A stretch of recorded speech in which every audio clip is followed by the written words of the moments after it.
আমার হাতে একটা অ্যান্ড্রয়েড ডিভাইস আছে, কোনো হাই এন্ড ডিভাইস অথবা আইফোন না। আমি কি এটা থেকে ড্রপশিপিং বিজনেস করতে পারবো? হ্যাঁ, আপনি 100% করতে পারবেন। কারণ আপনি আমার ভিডিওটা দেখতেছেন ইউটিউব অথবা টিকটক প্ল্যাটফর্মে, যেটা ইউজ করার জন্য আপনার ফোনটা যথেষ্ট ক্যাপেবল হইতে হয়। তো এতটুকু ক্যাপেবল হলে অবশ্যই আপনি ড্রপশিপিং বিজনেসটাও করতে পারবেন। তো তার পরবর্তীতে স্টুডেন্টের একটা কোশ্চেন থাকে যে আমরা বিজনেস স্টার্ট করি। বিজনেস স্টার্ট করার পর মনে করেন যে আমরা মার্কেটিং করি। মার্কেটিং করার পরবর্তীতে আমার সেল আসে না। আমি এই ফোনে সিম্পলি একটা স্টোর কানেক্ট করে রাখছিলাম, অ্যাডস ক্যাম্পেইন রান করে দেখেন একটা সেল চলে আসছে। তো অনেকে কোশ্চেন করে যে আপনার সেল আসতে বাট আমার কিভাবে কেন সেল আসে না? দেখেন, সেল ডিপেন্ড করে অনেক কিছুর উপরে।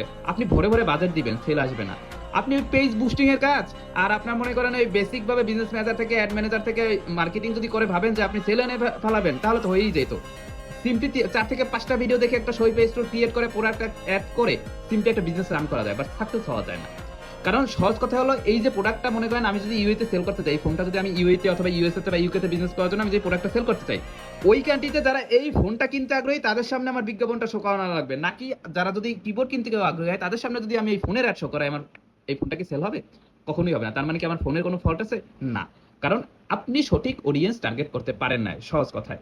তো এইগুলা নিয়ে বা এছাড়া মনে করেন যদি সেল না হয় থাকে, এছাড়া অনেক ধরনের টিউটোরিয়াল ভিডিও আমরা এখানে আপলোড দিয়ে থাকি। এছাড়া আমরা ইন ফিউচার আরো ভিডিও আপলোড দেবো। তো যারা যারা এইটা ফ্রিতে আর কি রিসোর্সেস পেতে চান, তারা তারা আমাদের ইউটিউব চ্যানেলটা সাবস্ক্রাইব করে রাখবেন।